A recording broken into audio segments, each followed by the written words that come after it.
Hi students, now already we have seen what is an array. Now we'll move on to multidimensional arrays in C. So what is multidimensional array? Multidimensional array is defined as an array of arrays. So data in multidimensional arrays are stored in tabular form, that is a row major order. And what is the syntax for your n-dimensional array is, you have a data type followed by an array name and size 1, size 2 till your n size. And data type, you already know it is going to be the type of data that can be stored in the array. And array name is nothing but the name of the array. And size 1, size 2, size 3 represents the size of the dimensions. For example, let us take this int a of 10, 20, 30. So this is going to be a three-dimensional array. And the name of the array is going to be in A of type integer. And since I have got 3 dimensions, it is going to be called as a three-dimensional array. And now how to calculate the total number of elements present in an array is, say in a multi-dimensional array I have more than one dimension. For example, for a single dimensional array int a of 10, you can easily tell that the array will store 10 elements. But here I have 3 dimensions, 10, 20 and 30, right? So how to calculate the total number of elements in a multidimensional array is, now let us take this example, int a of 10, 20. So this can store a total number of 10 into 20, that is 200 elements. So similarly, when you take here I can store 10 into 20 into 30. So this many elements I can store it in a three-dimensional array, right? Next we'll see a two-dimensional array in detail, and then we'll move on to a three-dimensional array. So what is a two-dimensional array? The simplest form of multi-dimensional array is nothing but your two-dimensional array. So two-dimensional array can be treated as an array of one-dimensional arrays. So each row I am going to consider as one array, right? So the syntax for your two-dimensional array is again data type, name of the array and x and y. So here this first argument represents the number of row elements that an array can have, and y represents the number of column elements an array can store. So for example, when you take int a of 10, 20, here it means that the array will have 10 rows and 20 columns. Now a two-dimensional array can be considered as a table which will have x number of rows and y number of columns. So for example, I have shown an arrangement of a two-dimensional array of 3 rows and 3 columns. So here I have 3 rows and here I am going to have 3 columns. So each element I am going to represent it, for example row 0. So here I am representing it as a of 0, 0. Column is also 0. So we have written 0 here. Now again 0th row, first column. So we have written a of 0 of 1. So second column, it is going to be a of 0 of 2. So first, 0th row, second column, right? So similarly here you can write first row, first column, first row, 0th column, first row, first column, first row, second column, right? And we already know when you have int a of 10, you can store only 9 elements. So here also we have int a of 3. So you can access from 0 to 2. Similarly, I have 3 here. So I can access from 0 to 2. Right?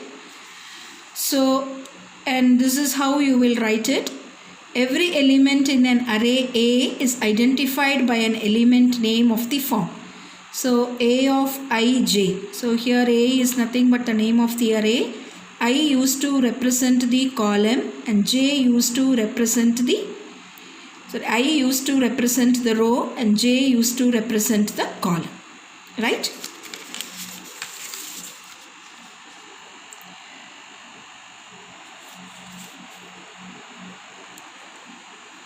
we can initialize your two-dimensional array in multiple ways. Like how we have done for a single dimensional array, we can write int a of 10 equal to the numbers, right? So here also we'll see what are all the ways to initialize your two-dimensional array. Int a of 2 of 3. That means here the number of rows is 2 and the number of columns is going to be 3. So here I can do the initialization like this. So just I can give the numbers as it is. So how the compiler will take or how it will assign is depending upon the number of rows and columns you specify. So here I have specified 2 rows and 3 columns. So it will take 3 values for my first row and the next 3 values for my second row. So I have 2 rows of 3 columns each. So here this I can also write it in this way. So int a of 2 of 3 means 2 rows, right? So here I can separate the rows like this. So first row contains 3 columns. So I have grouped 3 elements together and another 3 elements like this. So this is one way of writing or initializing your two-dimensional array. This is another way of initializing your three-dimensional array. So 10, 20, 30 will form your first row. 40, 50, 60 will form the second row. And each row contains 3 elements. Right? Now we'll move on to the second approach for your two-dimensional array. So here we have specified the rows and columns. But here you can also write without specifying the rows and columns. But here you need to group in this way so that the compiler will know how many elements I can have for a row and how many elements I can have for a column. So this will indicate that 3 elements I am going to have for a column and next 3 elements I am going to have for my second row. Is that clear? So since I have not specified here, I have indicated in this way. Right? So 10, 20, 30 are the 3 column elements for my first row. 40, 50, 60 will form the 3 column elements for my second row. Is that clear? Right. We can also write like this. So here I have not specified row and column. Here you can specify either a row or a column. Right? So if I specify a column, then it means that I need to group 3 things. So I have grouped 3 things. So this will form a first row and this will form my second row. Is that clear?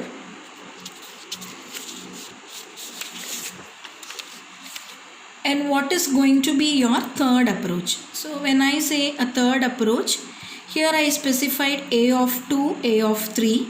But when you see here, I have not specified 3 elements. Okay, I have specified only 2 rows here.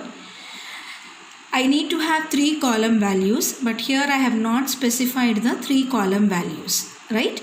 So it automatically takes the other 2 values to be 0.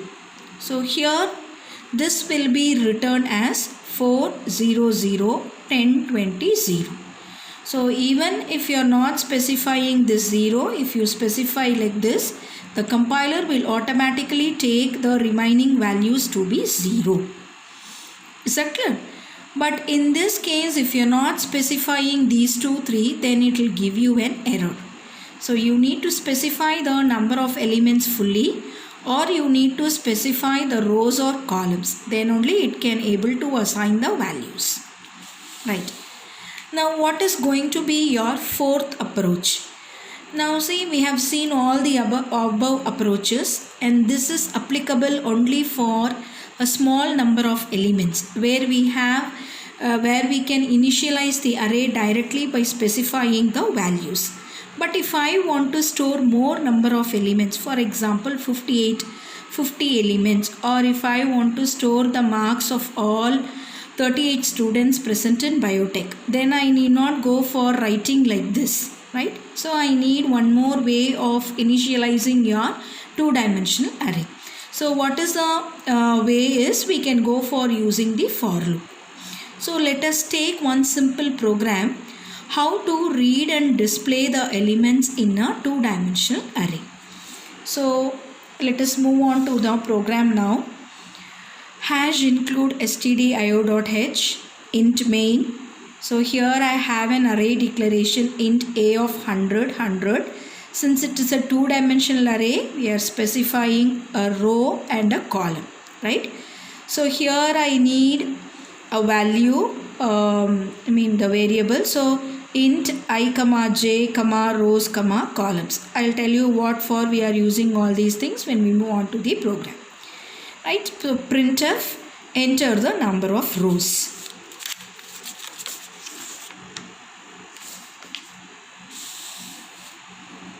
So now I need to read the number of rows. So scanf, I am reading the number of rows, and printf, enter the number of columns. So I am reading the column value in a variable called column.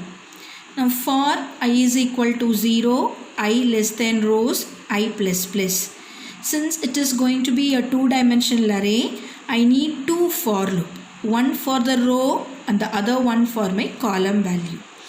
Right? So for j equal to 0, j less than columns, j plus plus. So here I am using the scanf to read the element of an array. So scanf %d ampersand a of I of j. So when you see here, this I is used to represent your row and j is used to represent your column.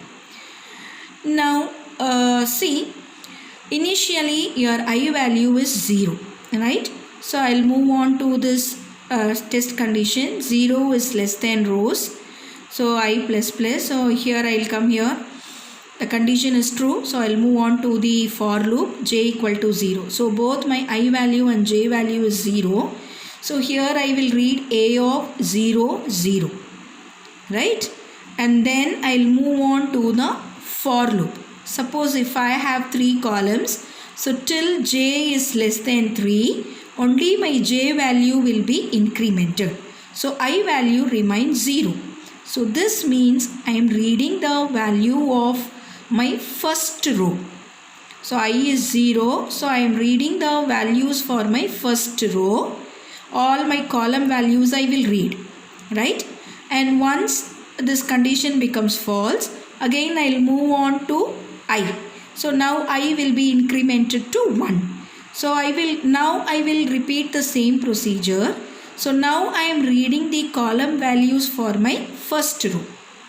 Sorry, for I equal to 1, that means second row, right? So like this I'll keep on going for rows and columns. How many rows you are giving, how many columns you are giving, that number of times these two loops will be executed. Clear? Now I can print the elements. Just we have read using the scanf. Now we'll print the elements of an array. So this is just a printf statement. Printf elements of an array. So now for reading and writing the elements of a two-dimensional array, you need two for loops, right? Generally for a one-dimensional array, we use a single for loop, right? So here I need to access both my row value and a column value. So I will keep row value constant and I will keep on changing the column values. For that only you have got two for loops. So here I am making this as a constant. I am varying the column values. Once I have completed all the column values, again I will move on to my row value, next row, right? So here I am printing the value what I have read here. So here I am reading the element of A. Now here I am printing the element of A. So here what I am doing, so just a printf statement, don't get confused by seeing this. So here A of %d of %d. So here it is nothing but, here I will, here in %d I will print my I value, and here in this %d I will print my j value. So this is to represent which value you are printing. And here only I am going to print the actual value of A of I and j. Clear? With this the program gets over. So now when you see the output here, Here for example, if I take the enter the number of rows as 2, and here if I take the number of columns as 3. So here my row values will be 2 and the columns value will be 3. Right?